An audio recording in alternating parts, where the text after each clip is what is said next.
El tema que vamos a tratar hoy aquí es efectivamente los misterios de Eleusis. Y para empezar, pues nos vamos al origen, ¿no? A los primeros textos literarios de Europa, los poemas homéricos, y en concreto a la Odisea.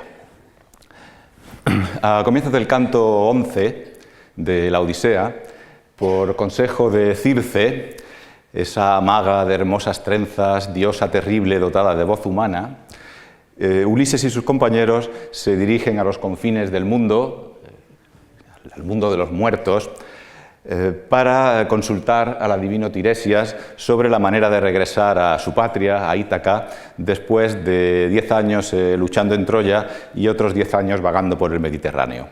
Nos dice el poeta que la nave en la que van Ulises y sus compañeros llegaba a los límites del océano de profundas corrientes,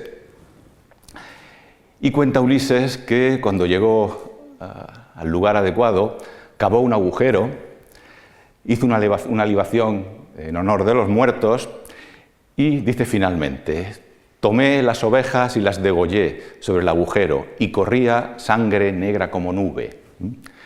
Y precisamente al olor de esta sangre negra como nube van acudiendo los muertos que se van acumulando en torno al agujero. Y esta es la descripción que nos da Ulises de los muertos. Dice: y ellas se fueron congregando, las almas de los muertos difuntos que llegaban de abajo, del Érebo, muchachas y muchachos y ancianos que habían pasado muchas vicisitudes, y tiernas jóvenes cuyo ánimo había sufrido penas recientes, y muchos heridos por broncíneas lanzas, hombres muertos en la batalla con sus armas ensangrentadas.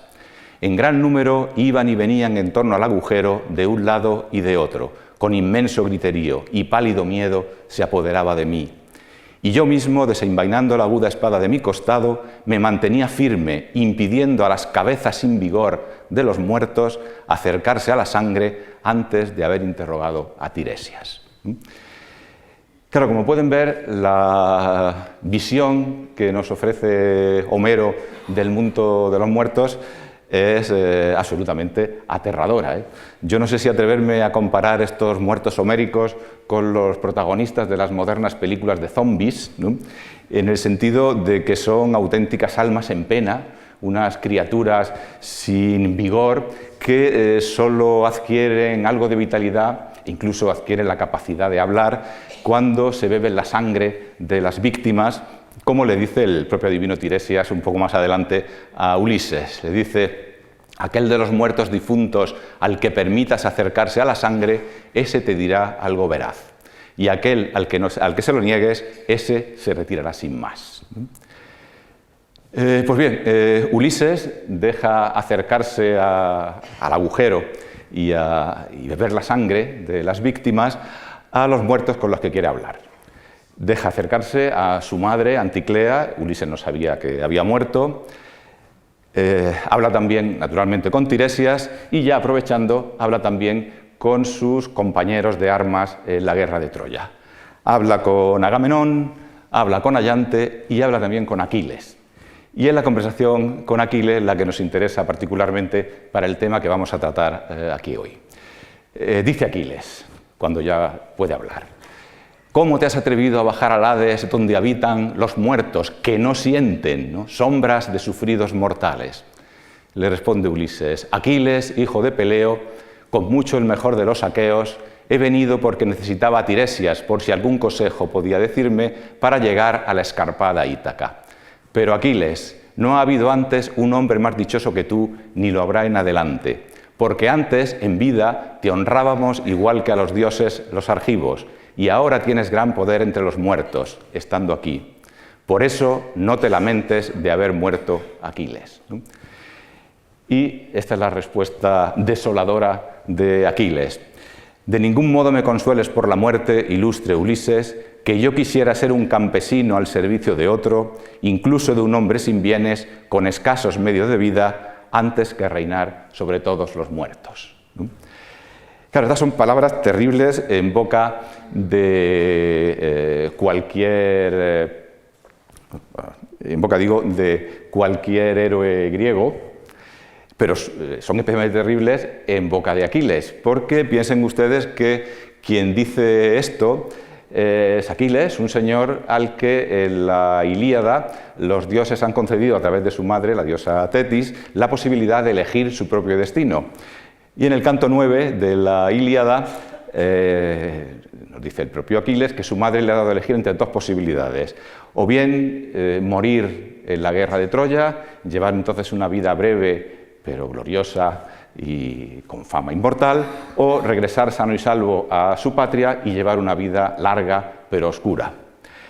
Naturalmente, como buen héroe épico, Aquiles elige una vida corta pero gloriosa, pero se ve que cuando llega al mundo de los muertos y ve en directo qué es la muerte, se arrepiente terriblemente de su decisión y nos dice, como leemos aquí, que cambiaría su reino sobre los muertos no ya por un caballo, como el Ricardo III de Shakespeare, sino por lo último que podía desear la aristocracia guerrera de la Ilíada, que es una vida de pobreza al servicio de un campesino que ya de por sí es pobre.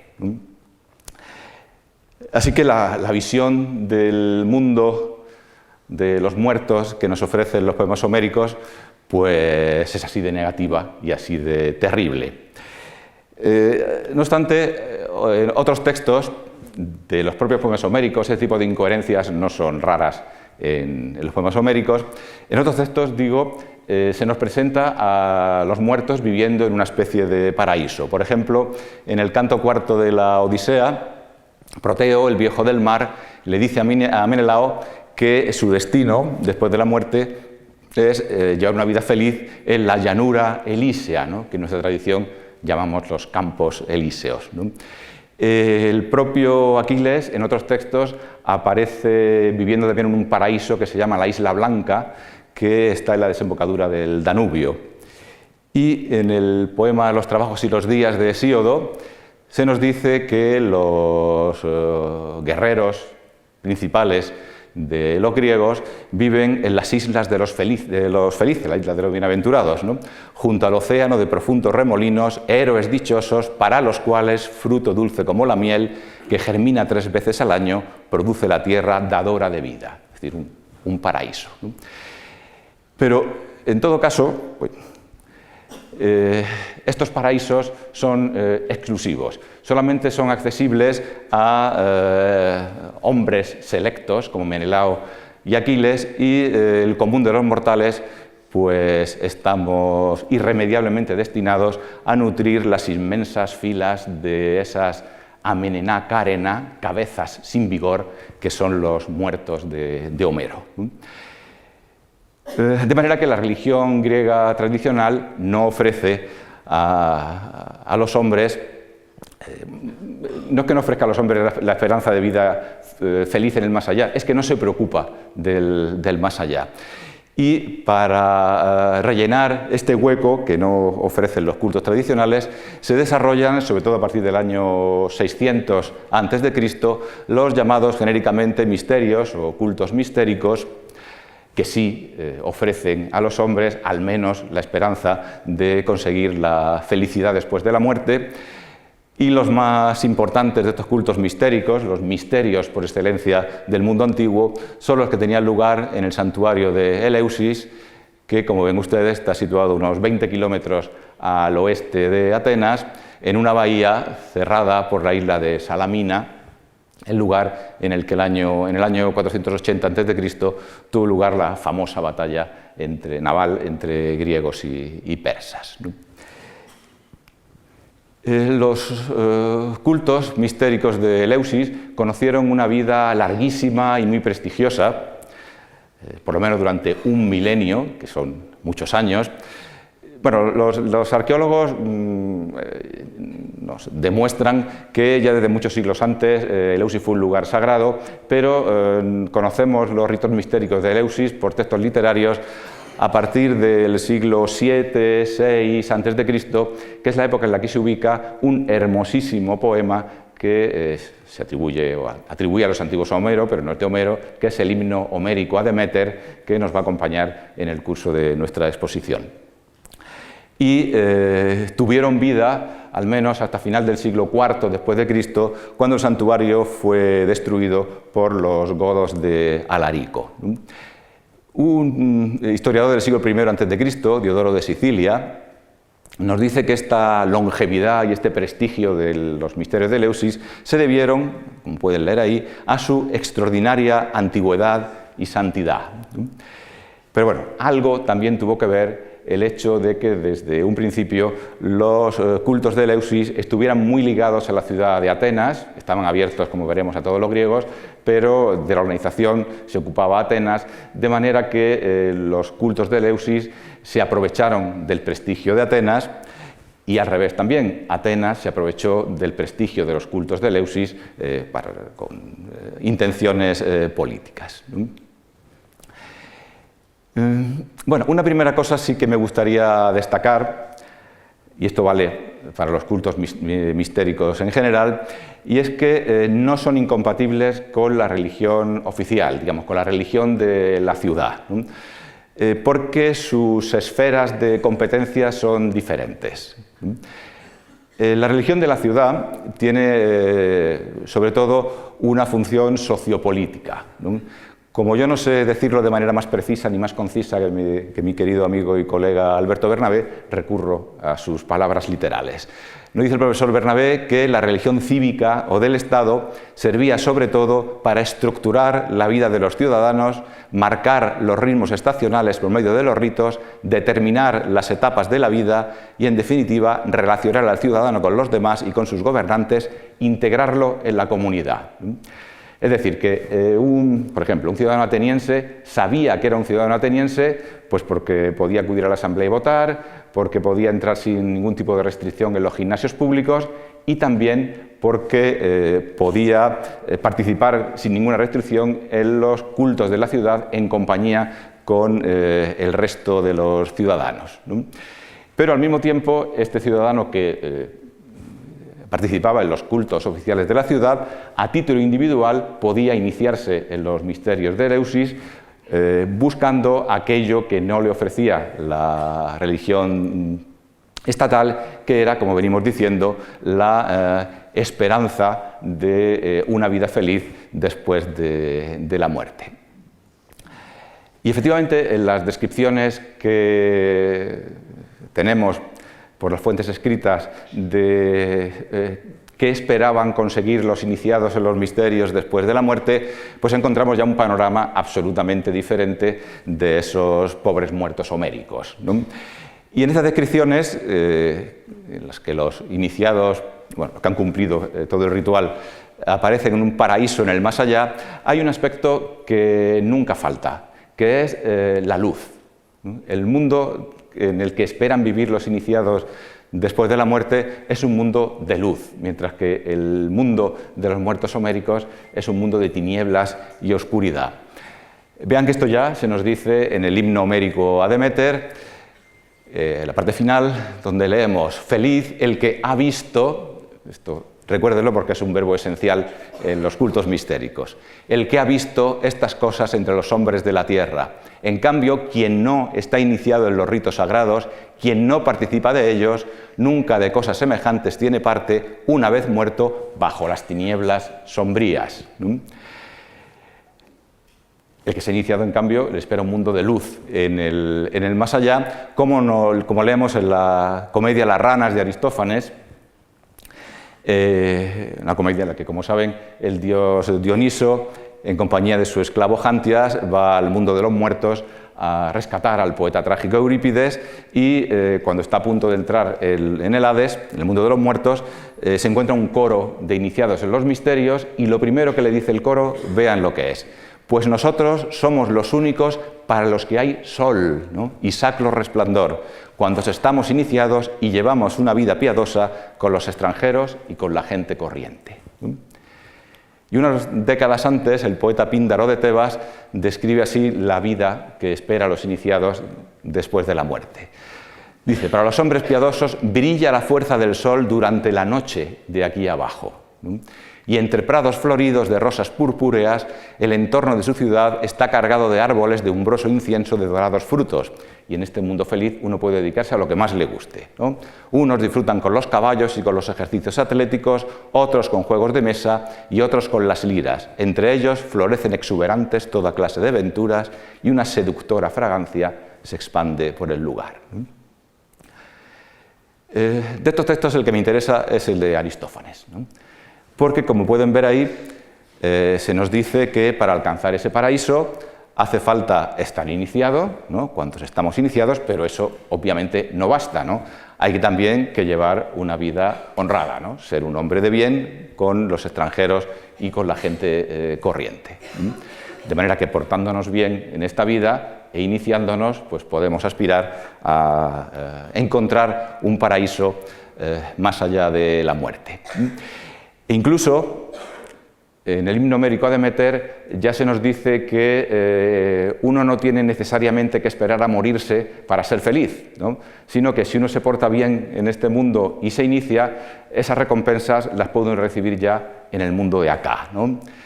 Vean lo que dice el himno a Deméter. Muy feliz es aquel al que ellas, las diosas de Eleusis, Deméter y Perséfone, benévolamente aman entre los hombres de la tierra. Al momento le envían a su gran morada para que se instale en su hogar a riqueza, ¿no? Que concede prosperidad a los hombres mortales. Así que los que nos portamos bien en este mundo podemos esperar también la felicidad y la riqueza en la vida de acá, e incluso es posible que los iniciados pudieran esperar beneficios concretos si se lo pedían a las diosas.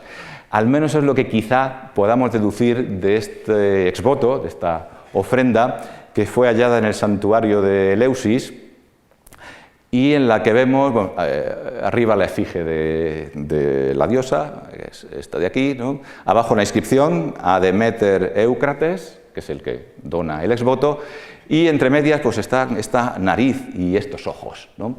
Que tampoco podemos saber exactamente qué significan, pero como se pueden ustedes imaginar, comparando con otros casos similares en otros muchos santuarios, puede que fuera un exvoto que entregó en el santuario este Éucrates después de haber pedido a la diosa que le curara una enfermedad que afectaba a esas partes del cuerpo que aparecen en la piedra, ¿no? Y cuando la diosa le hizo caso, él entregó este exvoto, ¿no? Así que ya digo que tal vez, ¿no?, se le pudieran pedir beneficios concretos a las diosas de Eleusis, ¿no? Esto es los que nos portamos bien, ¿no? Los que se portan mal, ¿no?, pues puede que, como vemos lamentablemente todos los días de nuestra vida, puede que no sean castigados en el mundo de acá, ¿no?, pero ténganlo ustedes en cuenta, sufrirán el castigo eterno, ¿no?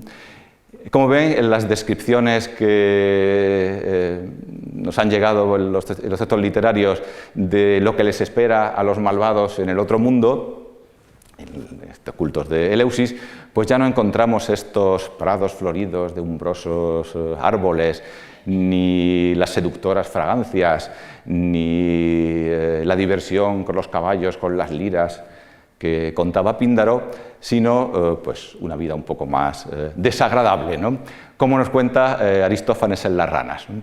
Al principio de la comedia,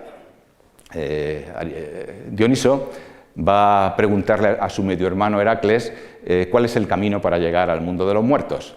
Y Heracles le cuenta por dónde tiene que ir y le va anticipando lo que va a ver cuando llegue al mundo de los muertos. Y le describe la parte del Hades, la parte del mundo de los muertos, en el que están los condenados. Y esta es la descripción. Dice: luego verás mucho fango, ¿no?, y mierda que fluye eternamente, ¿no?, y yaciendo allí, y ahora viene una serie de pecados que los griegos consideraban especialmente graves y que aseguraban la condenación eterna, ¿no? Dice: y yaciendo allí quien alguna vez ha agraviado a un huésped, ¿no?, ha violado las reglas de la hospitalidad, o quien ha dado un meneo a un niño y le ha birlado el dinero, o quien ha vareado a su madre o ha golpeado la mandíbula de su padre, ¿no?, o quien ha jurado en falso, Y Aristófanes ya pues, se mete con sus colegas de profesión y dice, o quien se ha hecho copiar un parlamento de Mórsimo, ¿no? De Mórsimo es un poeta trágico que según Aristófanes era tan malo que aquellas personas a las que les gustaba e incluso se hacían copiar parlamentos para aprenderse de memoria merecían la condenación eterna, ¿no? Y bueno, y esta idea de yacer en el fango, en un fango eterno, bueno, pueden imaginarse que eso de la mierda que influye eternamente, eso es un chiste escatológico que mete Aristófanes para hacer reír a su público, ¿no? Pero el fango sí que está presente en textos que nos refieren cómo están los castigados en el mundo de los muertos. Por ejemplo, Platón, en el Fedón, nos dice que es posible que quienes instituyeron los ritos mistéricos no sean gente inepta, sino que en realidad se indique de manera simbólica desde antaño que el que llegue a la Hades sin estar iniciado ni haber cumplido los ritos yacerá en el fango, ¿no? Mientras que el que llega purificado y con los ritos cumplidos vivirá allí con los dioses, ¿no? Y muchos siglos después, a final del siglo II después de Cristo, el orador Helio Aristides compone un discurso con ocasión de la destrucción del santuario por parte de los germanos costobocos y hace un elogio del santuario y de los misterios y dice lo siguiente: pero el provecho de la fiesta no está únicamente en la alegría del instante, ni en la liberación y el olvido de las dificultades de tiempos pasados, sino también en la obtención de gratas esperanzas para la muerte, como la convicción de una vida mejor y de no yacer en las tinieblas y en el fango, que es lo que espera a los no iniciados. Bueno, ya ven ustedes entonces que, a diferencia del mundo de los muertos homéricos, donde buenos y malos están todos juntos, sin ningún tipo de distinción, ni de diferencia en la vida que llevan unos y otros, en el caso de los cultos mistéricos de Eleusis, los buenos tienen ya esperanza de recibir su recompensa, si no en este mundo, después de la muerte, y además de ver cómo los malvados sufren su merecido castigo, ¿no? Y para eso, pues como nos dice Aristófanes, hace falta portarse bien en este mundo y también llevar a cabo un complejo ritual del que conocemos muchas cosas, pero otras desconocemos porque, como saben ustedes, los que se iniciaban tenían obligación de guardar silencio, al menos sobre parte de ese ritual, ¿no? De hecho, es incluso posible pero no probable, que la propia palabra misterio tenga que ver con esta obligación de guardar silencio sobre lo que se está haciendo. La obligación del silencio aparece ya en el himno homérico a Deméter. Ahí vean que al final ya del himno nos dice el poeta que Deméter se puso en marcha y a los reyes que dictan sentencias mostró el ceremonial de los ritos sagrados y dio a conocer los misterios hermosos, venerables, que en modo alguno es posible transgredir ni averiguar, ni difundir, pues una gran veneración por las diosas retiene la voz, ¿no? Y como les iba diciendo, es posible, pero no probable, que la propia palabra misterio tenga que ver con esta obligación de guardar silencio. La palabra misterio, ese primer elemento, mi, tiene que ver con un verbo del griego antiguo que significa cerrar, y se dice sobre todo de los ojos y de la boca, ¿no? De hecho, es la misma palabra que tenemos en español, miope, ¿no? Miope significa literalmente en griego el que cierra los ojos, ¿no? En alusión a lo que hacemos los miopes cuando nos quitamos las gafas y cerramos los ojos en un lamentablemente vano intento de intentar enfocar mejor lo que no vemos, ¿no? Entonces, un mistes, un mista, que es el nombre que se da en griego a los que se están iniciando y que utilizaremos a lo largo de esta intervención para identificar a los que se inician, un mista puede significar el que tiene la boca cerrada, ¿sí? O más probablemente el que tiene los ojos cerrados, es decir, el que todavía no ve y cuando concluye el complejo del ritual se convierte en un epoptes, que es la palabra que en griego significa el que ha visto. Bueno, este texto pertenece al final del himno homérico a Deméter, que, como ya anticipábamos, se suele datar en el siglo VII, VI a.C., es un hermosísimo poema que nos cuenta el origen y la fundación de los misterios de Eleusis, y lo hace naturalmente a través de un mito bien conocido, que tiene como protagonistas a estas dos diosas que aparecen en este relieve. A la izquierda, aquí está la diosa Demeter, la diosa Demeter, que es la diosa de la tierra, de la agricultura, particularmente de los cereales. Aquí pueden ver que lleva en la mano derecha unas espigas de trigo. Y, por otra parte, su hija Perséfone, que está aquí con las antorchas, que vamos a ver que aparecen por doquier en las imágenes y en los textos del ritual de Eleusis, ¿no? Bueno, pues como saben, nos cuenta este mito que Perséfone, la hija, fue raptada por el dios de los muertos, por Hades, y fue llevada a su mundo, al mundo de los muertos. Demeter entonces la busca incansablemente e infructuosamente durante varios días, así nos lo cuenta el himno a Demeter. Un sombrío velo se echó sobre ambos hombros y se lanzó como ave de presa sobre lo firme y lo húmedo, ¿no?, sobre la tierra y el mar, buscándola. Durante 9 días, luego por la tierra la augusta Demeter anduvo errante, llevando en sus manos antorchas encendidas, y en ningún momento de ambrosía y de néctar grato de beber se alimentaba afligida, ni su cuerpo sumergía en los baños. Y digo que la busca infructuosamente durante unos días, hasta que el dios Sol le revela lo que ha sucedido, y la diosa Demeter, enfadada, abandona el Olimpo, se va a vivir con los hombres y llega a Eleusis, donde es acogida por uno de los señores del lugar, el rey Céleo, que le encarga que se ocupe de la crianza de su recién nacido hijo Demofonte.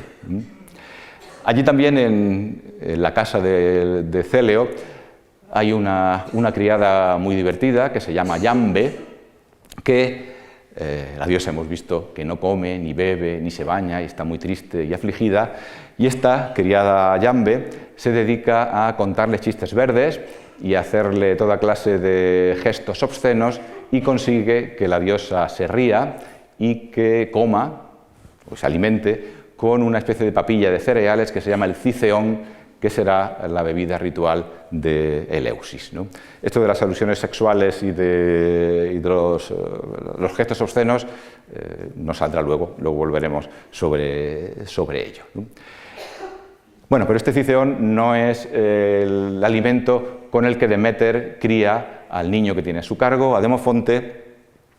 A Demofonte la diosa quiere hacerlo inmortal y lo alimenta con el alimento de la inmortalidad, el que comen los dioses, la ambrosía, ¿no? Y también lo pretende hacer inmortal mediante un rito que consiste en colocar al niño sobre el fuego para quemar su parte mortal, ¿no? Y eso hace la diosa todas las noches, hasta que un día son sorprendidos por la madre del niño, que, lógicamente alarmada de ver a su hijo encima del fuego, grita, interrumpe el proceso, y Demeter pues decide que ya no continúa con su intención de hacer inmortal a Demofonte, se retira del palacio de Céleo, se refugia en un templo que los de Eleusis han construido para ella, y allí, enfadada todavía con los dioses, decide que va a interrumpir el ciclo anual de la vegetación, ¿no?, que no va a dejar que la tierra vuelva a dar fruto. Nos dice el himno: porque decía que nunca en el fragante Olimpo pondría sus pies, ni haría crecer el fruto de la tierra, antes de ver con sus ojos a su muchacha de hermoso rostro. Se pueden ustedes imaginar que con esa decisión se trastoca la vida de los hombres y de los dioses. Los hombres no pueden recibir alimento, los dioses no pueden recibir las ofrendas de los hombres. Interviene Zeus, que convence a su hermano, el dios de los muertos, a Hades, que deje volver a Perséfone. Pero Hades, muy hábilmente, antes de que Perséfone salga del mundo de los muertos, le da de comer un alimento en el Hades. Nos dice el himno que un grano de granada le dio de comer, dulce como la miel, furtivamente, mientras se movía en torno a él, a fin de que no pudiera quedarse todos los días allá, en el mundo de aquí, junto a la venerable Demeter, de oscuro peplo. Perséfone ha probado un alimento en el mundo de los muertos y no puede ya desligarse totalmente de ese mundo, de manera que los dioses se ven obligados a establecer un pacto de buenas relaciones y deciden que Perséfone estará parte del año en el mundo de los muertos con Hades y otra parte del año en el mundo de acá con su madre Deméter. Y todos los años Deméter celebra con alegría la vuelta de su hija, haciendo que los campos florezcan y que luego den fruto. Y para conmemorar la vuelta de su hija, pues funda los misterios de Eleusis. Claro, como pueden ustedes deducir, eso significa que en origen los misterios de Eleusis son un ritual de fertilidad. Con ellos se pretende renovar anualmente la vida de los campos después de la muerte durante el invierno. Pero posteriormente este ritual, digamos que adopta una dimensión trascendente y la muerte de los campos y el renacimiento luego en la primavera se hace metáfora de la muerte del hombre y el renacimiento en otra vida, ¿no? Y bueno, para conseguir eso, como antes decíamos, pues hace falta portarse bien, repito, y seguir un complejo ritual que, como antes anticipábamos, no conocemos con todo detalle y que vamos a intentar describir aquí, por lo menos en la medida en la que podemos conocerlo y sobre todo en aquellos aspectos sobre los que podemos tener mayor seguridad, porque hay muchos que siguen estando oscuros. Y vamos a empezar con el personal que se ocupaba de los rituales, ¿no? Había en Eleusis diversos grados sacerdotales, estaba estratificado el conjunto del personal que atendía los misterios y, a diferencia de lo que ocurría con otros cultos griegos, en el caso de Eleusis los cargos sacerdotales eran hereditarios, es decir, que debían pertenecer determinado cargo a una determinada familia y el cargo iba pasando de padres a hijos, ¿no? O por lo menos dentro de la misma familia. El sacerdote principal se llamaba en griego el hierofantes, el hierofante, una palabra que en griego significa el que muestra los objetos sagrados, y eso nos indica ya cuál era su principal función, que era mostrar el objeto sagrado en el momento culminante del ritual. Y este sacerdote pertenecía necesariamente a una familia que se llamaba los Eumólpidas, es decir, los descendientes de Eumolpo, que fue el primer sacerdote de Eleusis, ¿no? Por debajo de él estaba el llamado Dadujos, es decir, el portaantorchas, ¿no?, que pertenecía a otra familia, los llamados Cérices o heraldos, lo significa la palabra en griego, que eran los descendientes de un señor que nos saldrá luego más adelante, que se llamaba Eubuleo, ¿no? El portaantorchas tenía diversos cometidos, fundamentalmente dirigir una parte importante de los cultos, sobre todo los rituales de purificación. También a la misma familia, los Cérices, pertenecía el heraldo sagrado, entre cuyas funciones, naturalmente, para eso se llama heraldo, estaba la de dirigir las proclamas sagradas. Había también sacerdotisas, había una sacerdotisa principal de Deméter, que probablemente vivía en el santuario, y luego sacerdotisas de diversas categorías. Los textos nos hablan sobre todo de unas que se llamaban las Melisai, las abejas, que, entre otras funciones, eran las que portaban los objetos sagrados en las procesiones de las que vamos a hablar enseguida.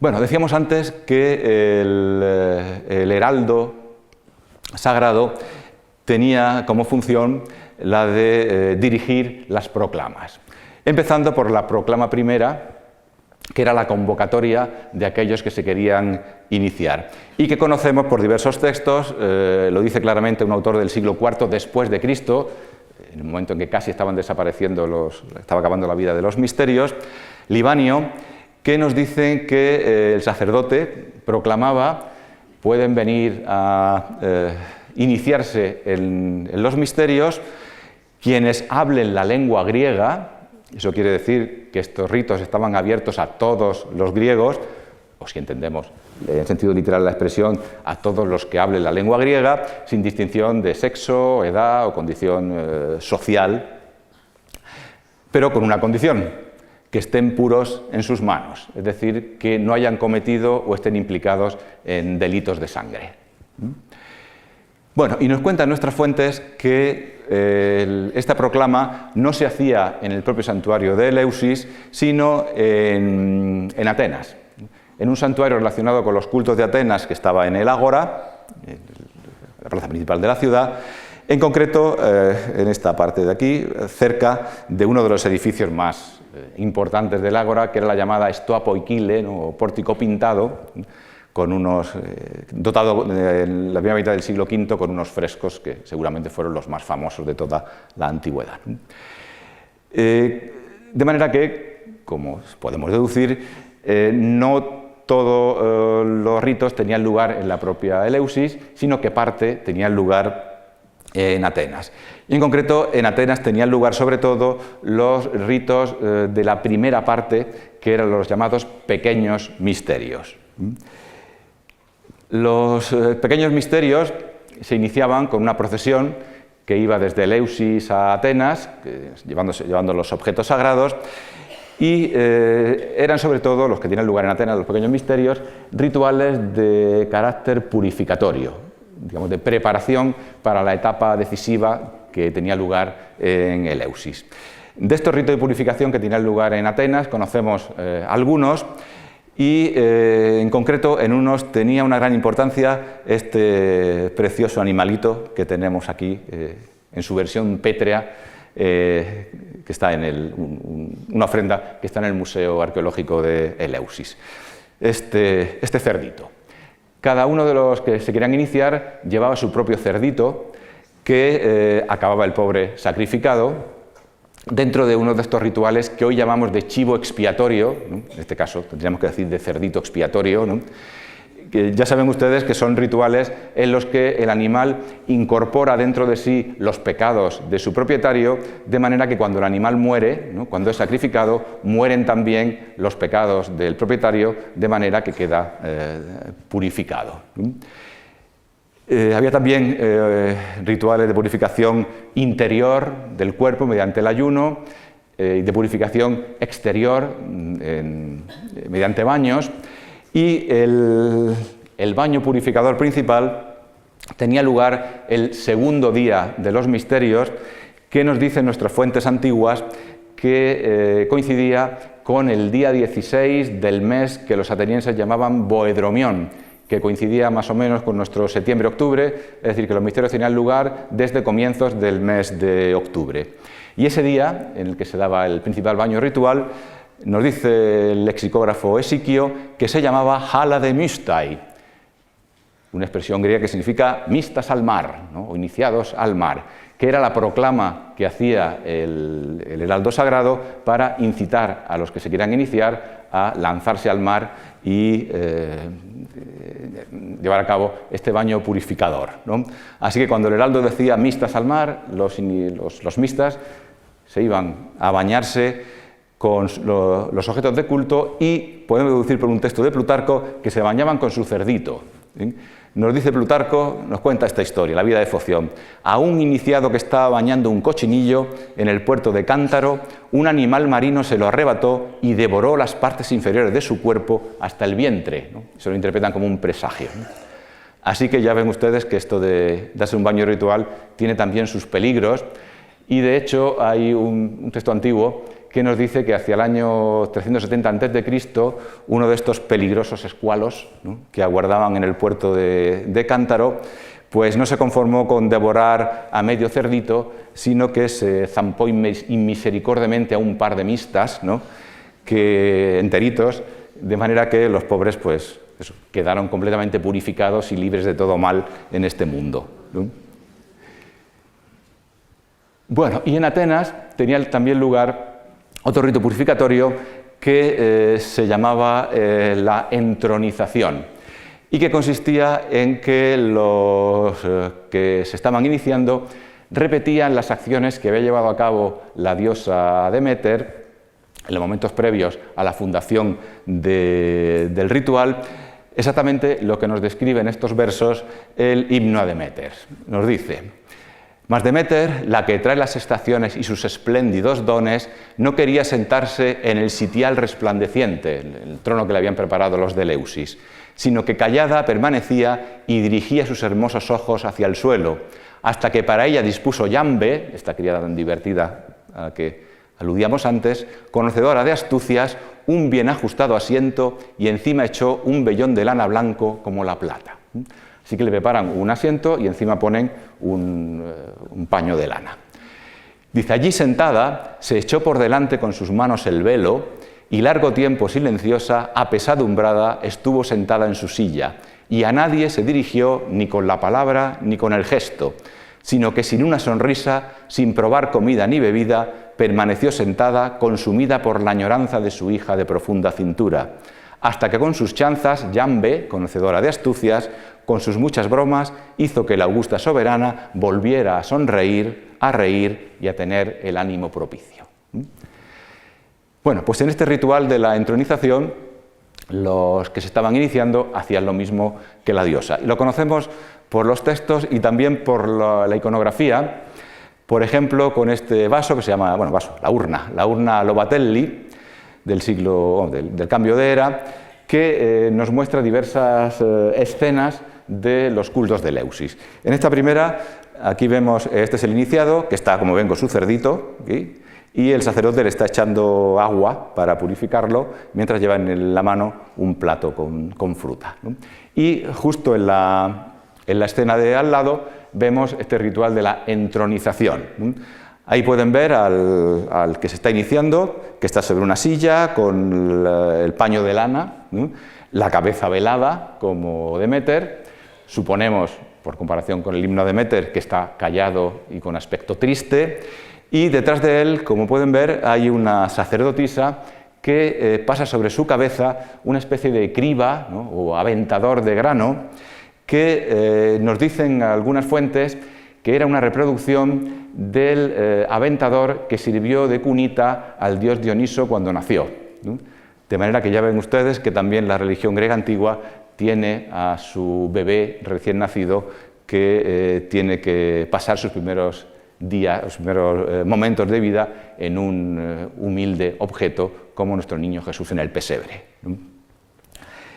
Y luego en la escena de al lado vemos ya al iniciado que ya se ha desvelado y se ha levantado de la silla, que está enfrente de la diosa, esta Deméter, aquí Perséfone, y como ven ustedes está acariciando con su mano una serpiente que sale de la cesta que tiene Deméter en su regazo. Una escena que se ha interpretado como un símbolo de que el que se está iniciando está empezando ya a perder su miedo y es capaz de acariciar una serpiente y está ya más cerca de una comunión con la divinidad.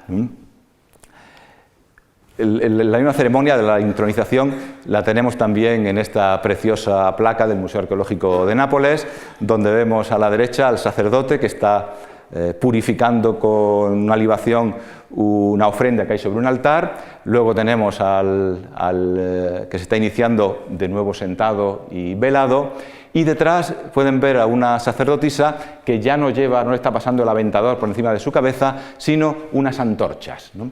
Es decir, lo está purificando mediante el fuego, quemando su parte mortal, como recuerden que la diosa Deméter pretendía hacer con el niño de Demofonte para hacerlo inmortal.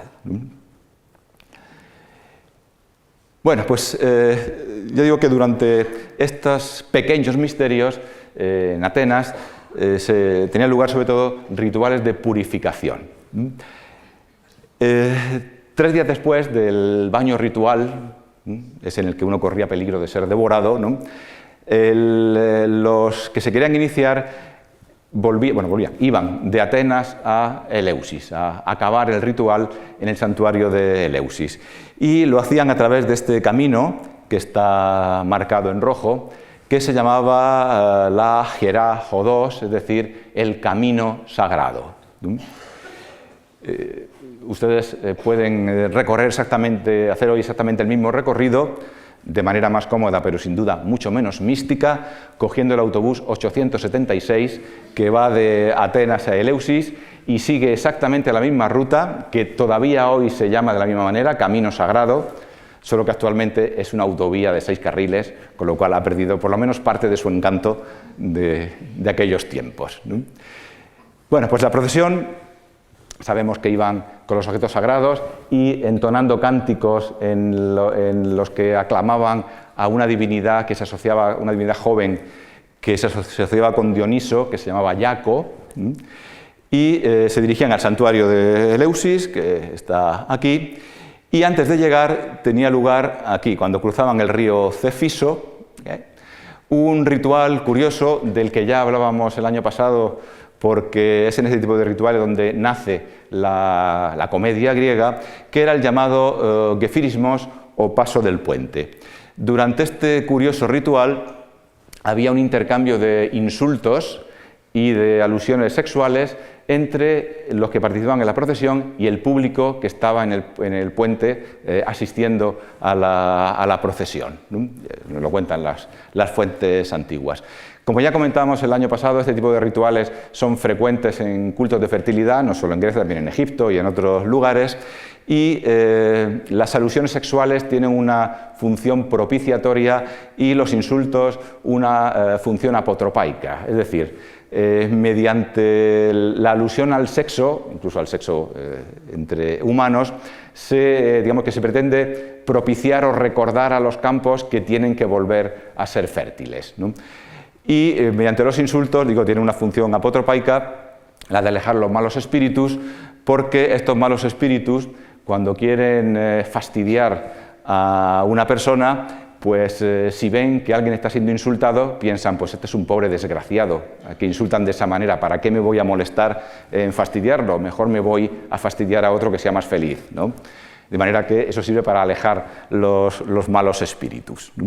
Y bueno, como comentamos el año pasado, también hay rituales muy semejantes en Egipto y en otros lugares, y de estos rituales nace la comedia, ¿no?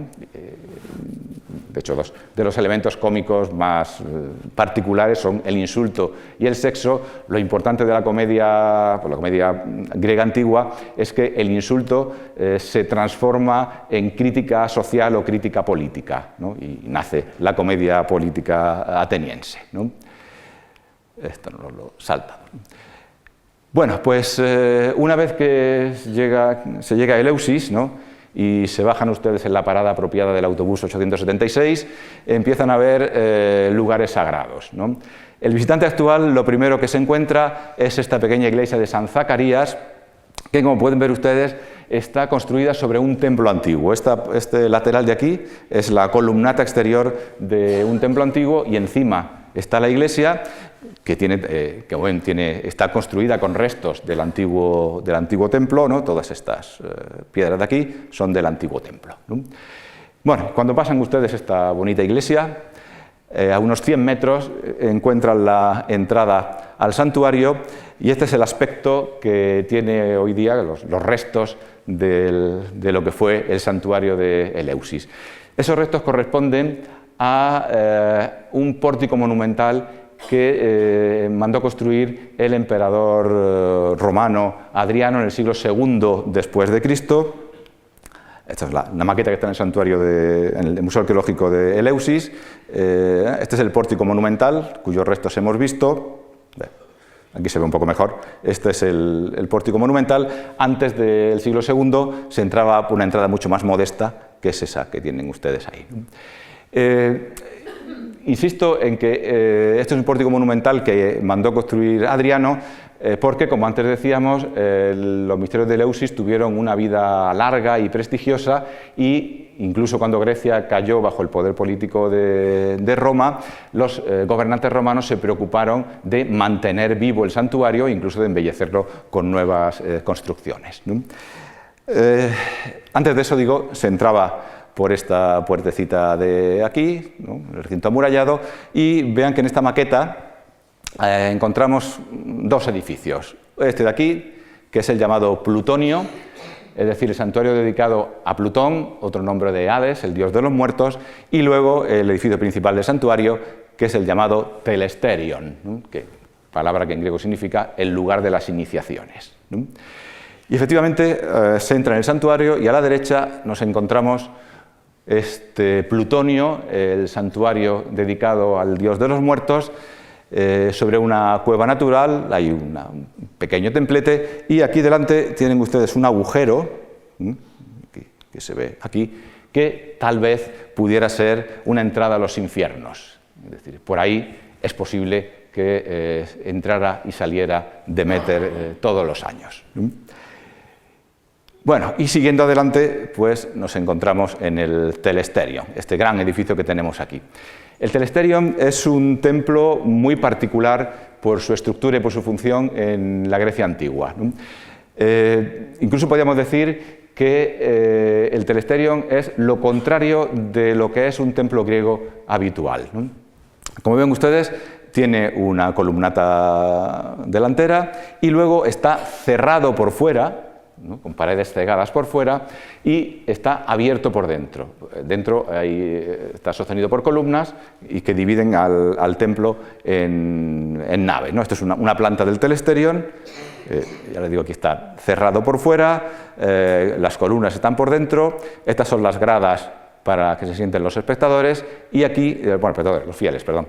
Y aquí tenemos el centro religioso del santuario, que es el llamado anáctoron, donde solo podía entrar el hierofante y donde estaban los objetos sagrados que sacaba y mostraba a su público. La parte que hoy mejor se ve es esta de aquí, este graderío de aquí, que es eso de ahí, ¿no?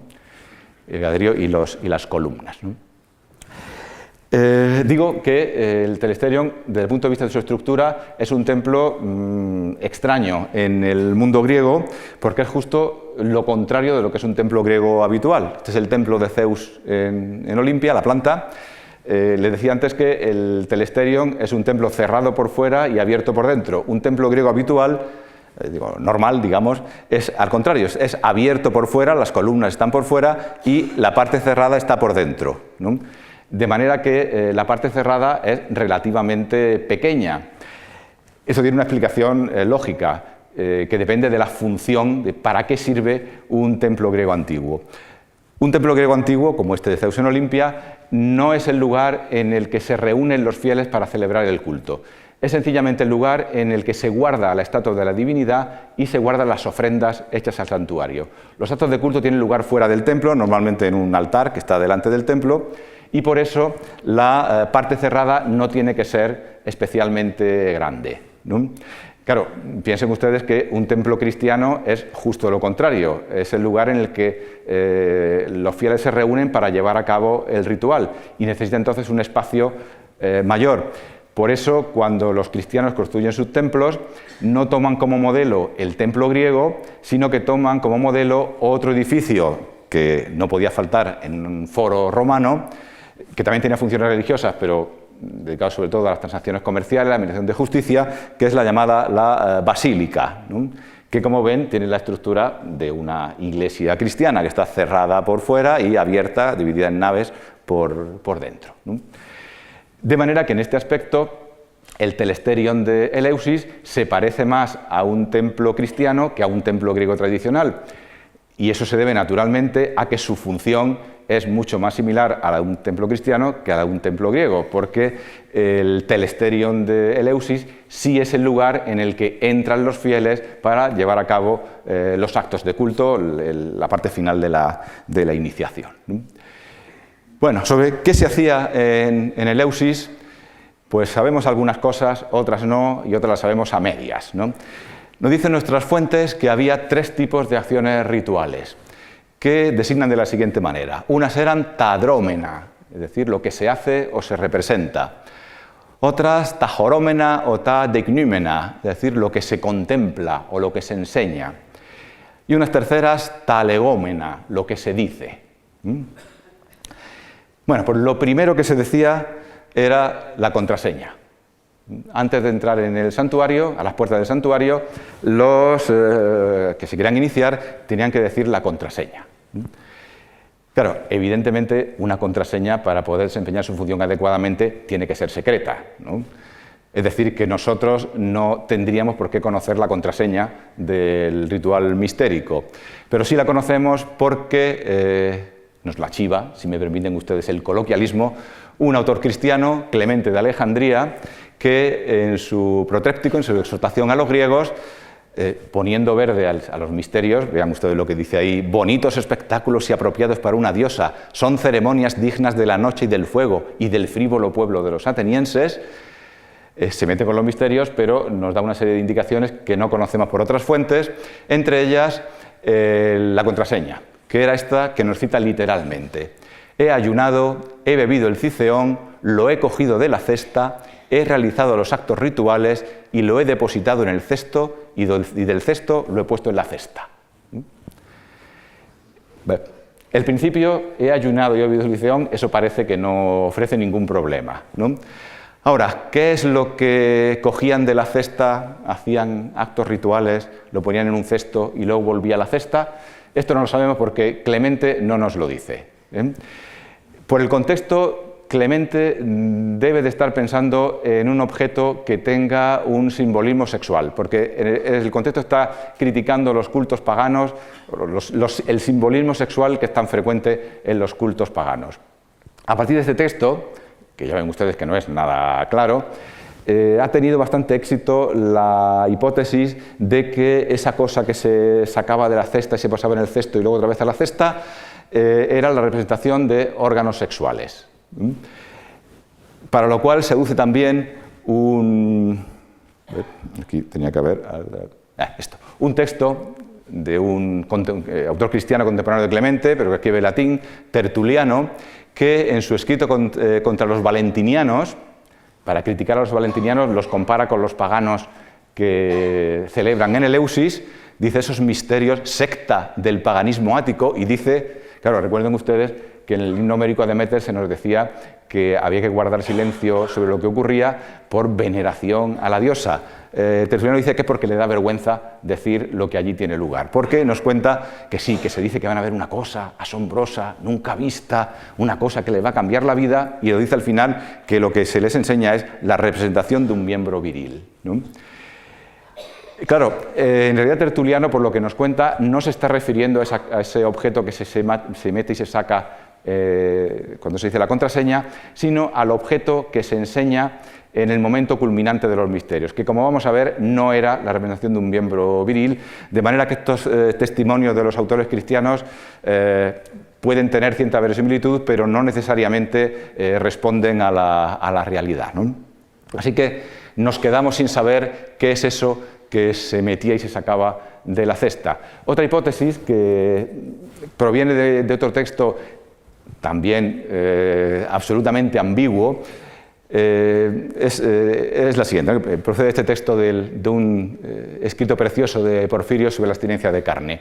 Ahí se nos dice que el primer fruto de Deméter que apareció después de las legumbres fue la cebada, cuyos granos utilizó el género humano desde un principio para esparcirlos sobre los altares en los sacrificios. Después, una vez que la molieron y se aderezaron el alimento, guardaron en secreto los instrumentos de su trabajo, es decir, el mortero y la mano del mortero, que proporcionaban una ayuda divina a sus vidas y los trataban como si fueran objetos sagrados, ¿no? A partir de este texto se ha propuesto como hipótesis que esos objetos que se metían y se sacaban de la cesta y del cesto era el mortero y la mano del mortero, que simbolizaban la agricultura y simbolizaban también la esperanza en la otra vida, como antes comentábamos, ¿no? Bueno, sea como fuere, el caso es que la contraseña funcionaba, el iniciado podía entrar en el santuario y allí tenía lugar una serie de rituales que formaban parte de eso que nos dicen las fuentes, que es lo que se representa, ¿no? Es decir, que en estos rituales debía de haber algo así como una especie de dramas sagrados que eran contemplados o incluso protagonizados por los propios iniciados, ¿no? En las fuentes antiguas nos dicen que, por ejemplo, que seguramente en la oscuridad de la noche los iniciados hacían como que buscaban a la diosa perdida, a Perséfone, mientras el hierofante la llamaba y tocaba un gong, ¿no? Y también se ha interpretado como una especie de drama sagrado que se contemplaba en el ritual esta escena que aparece representada aquí arriba, en el cuello, de este precioso vaso, esta hidria, vaso para llevar agua, que custodia el Hermitage de San Petersburgo, y que es un vaso bonito, pero quizá tampoco tanto como que para que sus orgullosos propietarios lo llamen Regina Vasorum, ¿no? La reina de los vasos, ¿no? Queda un poco excesivo el calificativo, ¿no? Bueno, pues en el cuello del vaso se puede ver esta escena, ¿no? Que es posible que fuera una especie de drama sagrado, que terminaba aquí. Este es el final de la historia, en el que aparecen Demeter y su hija Perséfone juntas, finalmente, ¿no? Y el comienzo de la historia está en cada uno de los extremos, está construido en paralelismo. Tenemos aquí a la izquierda a la diosa Demeter, que está sentada muy triste en una piedra que los griegos llamaban Agelastos Petra, la piedra privada de risa, y que se enseñaba a los que se iniciaban en el santuario. Y al otro extremo está Perséfone, también ella muy triste, en el mundo de los muertos. Delante de Demeter está aquí este joven, que es el dios Jaco, que era el encargado de conducir a los iniciados en presencia de la diosa, en presencia de Demeter, ¿no? Y al otro lado, este otro señor, que se llama Euguleo, que era el encargado de conducir a Perséfone en presencia de Demeter cuando volvía anualmente de su estancia en los infiernos. Luego tenemos, a uno y otro lado, dos personajes que representan la vinculación de los misterios con la ciudad de Atenas. Aquí fácilmente reconocible con su casco y su lanza, la diosa Atenea, y al otro lado, este joven que va en un carro con alas, que se llama Triptólemo, y sobre el que hablaremos brevemente enseguida, ¿no? Y a uno y otro lado de las diosas están estos dos personajes sobre cuya identidad se ha discutido mucho. Hay quien piensa que son dos dioses que se iniciaron en los misterios. Este sería Heracles y este Dioniso, pero a mí me convence más la hipótesis que piensa que propone que este hombre de aquí sea un iniciado. Ven ustedes que lleva su cerdito aquí, ¿no? Y este otro sea el hierofante, el sacerdote principal, ¿no? Así que esta sería una representación sagrada que contemplaban los iniciados. Y lo mismo, estas escenas que aparecen en esta preciosa placa, que es contemporánea del vaso anterior, que se llama la placa de Ninio, porque es la señora que la ofrendó, y ahí lo pone aquí abajo, ¿no? Ninio, esta es esa señora que aparece aquí, ¿no? Y que va acompañada de un señor con barbas, ¿no? Será su marido, suponemos, ¿no? Y que son guiados por Jaco, en presencia de la diosa Demeter, que está aquí. Y en la parte de arriba aparece la misma Ninio, otra vez con el hombre de las barbas, y con un joven, pongamos que sea su hijo, ¿no? Ven ustedes que en los misterios se podían iniciar hombres, mujeres, adultos, niños, ¿no? Que esta vez son guiados por la propia diosa, la diosa joven, por la diosa Perséfone, hasta donde está su madre Demeter, de manera que estos que se están iniciando pues, pueden ser testigos del feliz reencuentro de las dos diosas, ¿no? Bueno, estas escenas que hemos descrito pertenecen a la sección Lo que se representa, ¿no? Y nos queda una tercera sección que es Lo que se enseña, ¿no? Pues lo que se enseñaba en el Telesterion, ¿no? Al que entraban los que se estaban iniciando. Puestos a imaginar, podemos pensar que en medio de la oscuridad de la noche, donde habían tenido lugar el resto de los rituales, el hierofante abría el Telesterion, que aparecía iluminado por centenares de antorchas que portaban aquellos que ya habían alcanzado el grado superior de la iniciación, y los que se estaban iniciando pasaban de la oscuridad a la luz, como símbolo de la nueva luz que iban a encontrar después de haber cumplido el ritual, ¿no? Y también podemos suponer que durante un momento esas antorchas eran apagadas y se volvían a encender en el momento culminante, en el momento en el que Hierofante salía del Anáctoron y les mostraba el objeto sagrado, ¿no? Plutarco nos dice que la salida de Hierofante iba acompañada de una gran luz, dice, que es como si se abriera el Anáctoron, ¿no? Bueno, y el Hierofante salía del Anáctoron y decía una fórmula ritual que conocemos porque nos lo cuenta otro autor cristiano, Hipólito de Roma. Hipólito es de la secta de los gnósticos, con lo cual no le parecen tan mal los misterios de Eleusis como a Clemente, ¿no? Y ahí nos dice que el hierofante hacía la proclama sagrada, que es esta que aparece al final: la augusta Demeter ha dado a luz un niño sagrado, la fuerte ha dado a luz al fuerte, y ese niño sagrado era, como aquí se nos dice, no un miembro viril, como decía Tertuliano, sino la espiga cosechada, que es el símbolo de la agricultura que la diosa ha donado a los hombres, símbolo también de la civilización, como ahora aclaramos muy rápidamente, y símbolo también de esa nueva vida que, igual que el renacer de los campos, pueden esperar los iniciados después de la muerte. Finalizaba el ritual con otra ceremonia que tenía lugar el último día y que conocemos por otros textos, que consistían en que se cogían unas vasijas especiales que se llamaban las plemojoai, y, como nos cuenta Proclo, uno de los sacerdotes levantaba la vista hacia el cielo y gritaba llueve, ¿no? Y luego bajaba la vista hacia la tierra y gritaban concibe, ¿no? En griego es más bonito porque rima, es hue kie, ¿no?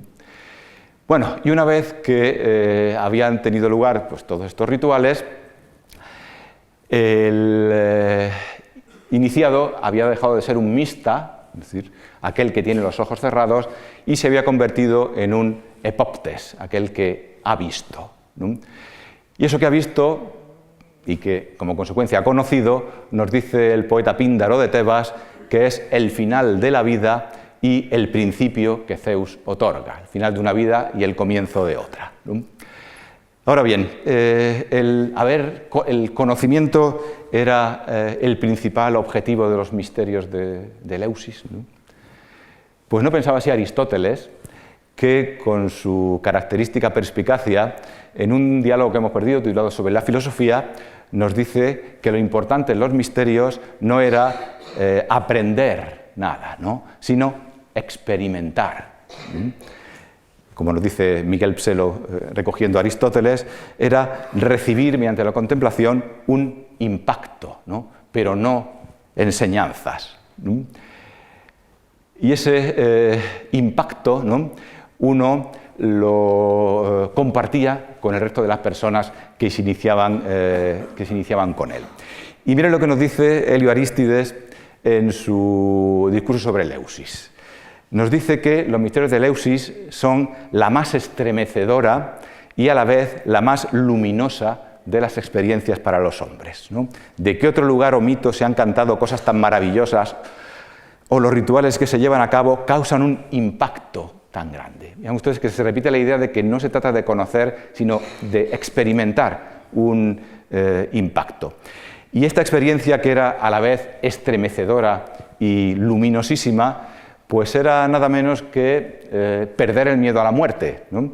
Es posible, por cierto, que en el ritual hubiera también un simulacro de un descenso al Hades, donde los iniciados veían lo que había en el otro mundo, ¿no?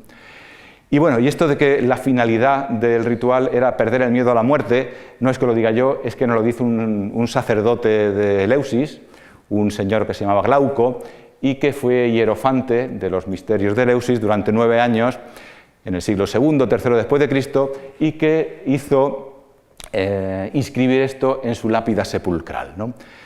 Este Glauco enseñó a todos los hombres los ritos de Demeter, que ilumina a los mortales, durante 9 años, y al 10º se fue con los inmortales. Hermoso en verdad es el misterio que nos revela los bienaventurados, que para los mortales la muerte no solo no es un mal, sino que es incluso un bien, ¿no?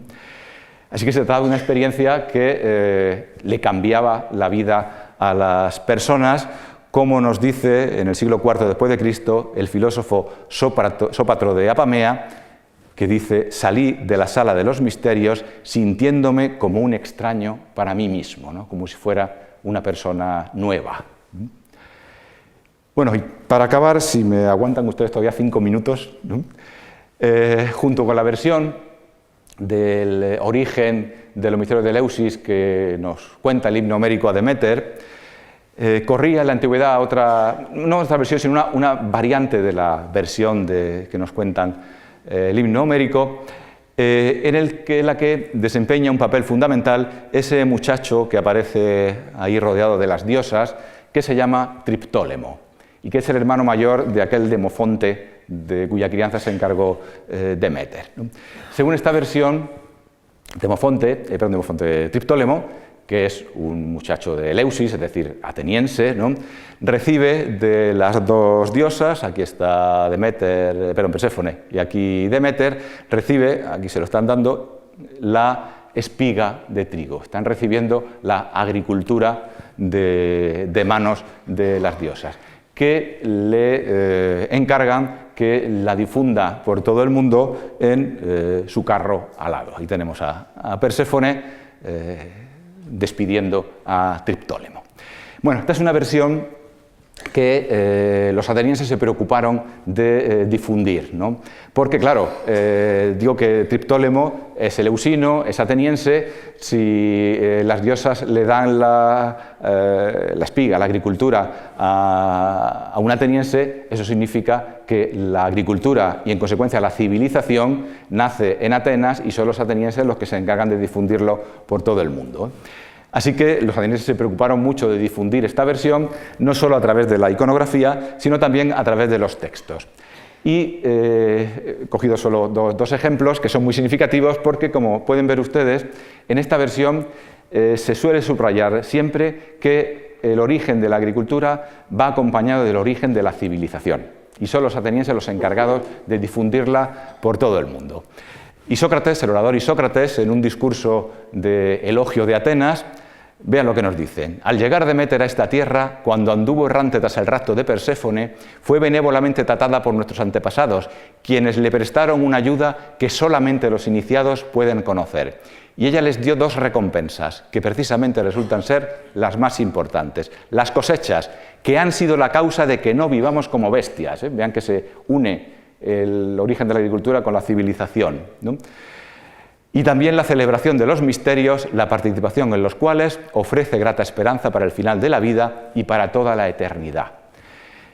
Y esta idea pasa luego a la tradición romana, y Cicerón nos repite la misma idea. Los misterios nos han llevado de una vida salvaje y cruel a la civilización, y nos han moderado y hecho humanos. Y hemos conocido las llamadas iniciaciones, que en realidad son los principios de la vida, y hemos recibido no solo una pauta para vivir con alegría, sino también para morir con mejor esperanza. Y un curioso texto nos cuenta cómo celebraron los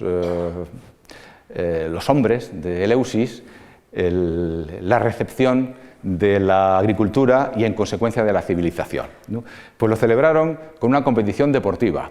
Así que también en Eleusis nace el deporte, las competiciones deportivas. Porque vean ustedes lo que nos cuenta este texto, que tan contentos se pusieron los hombres cuando dejaron de comer como bestias y se alimentaron con los cereales, y cuando dejaron de moverse como bestias a cuatro patas y pasaron a moverse a dos patas, que al verse de pie sobre dos patas se pusieron a correr y celebraron una competición deportiva. Dice, en Eleusis se celebran los ritos en honor de Deméter, y dicen que fue la primera competición deportiva, porque después de que se descubriera el fruto de Deméter, los hombres, tras haber comprobado la fuerza que habían adquirido, celebraron esa competición, y aunque antes caminaban a cuatro patas, se levantaron y compitieron en una carrera.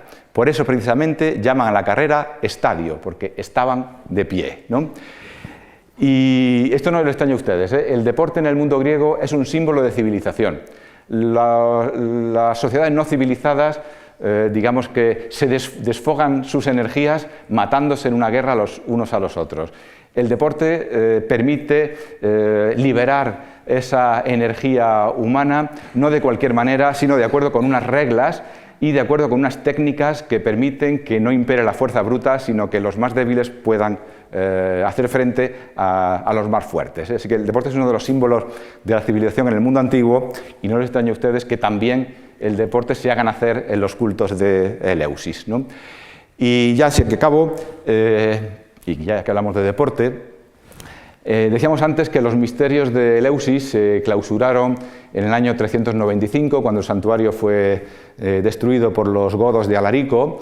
En realidad era una muerte anunciada porque unos pocos años antes el emperador Teodosio I había prohibido los cultos paganos y, como ven por ese texto de Clemente, los cristianos llevaban ya un par de siglos intentando que se cerraran los misterios. Vean lo que dice Clemente, ¿no? Devuelve los misterios a la noche para que los oculte, que las orgías sean honradas en la oscuridad, el fuego no disimula, ordena, acusar y castigar.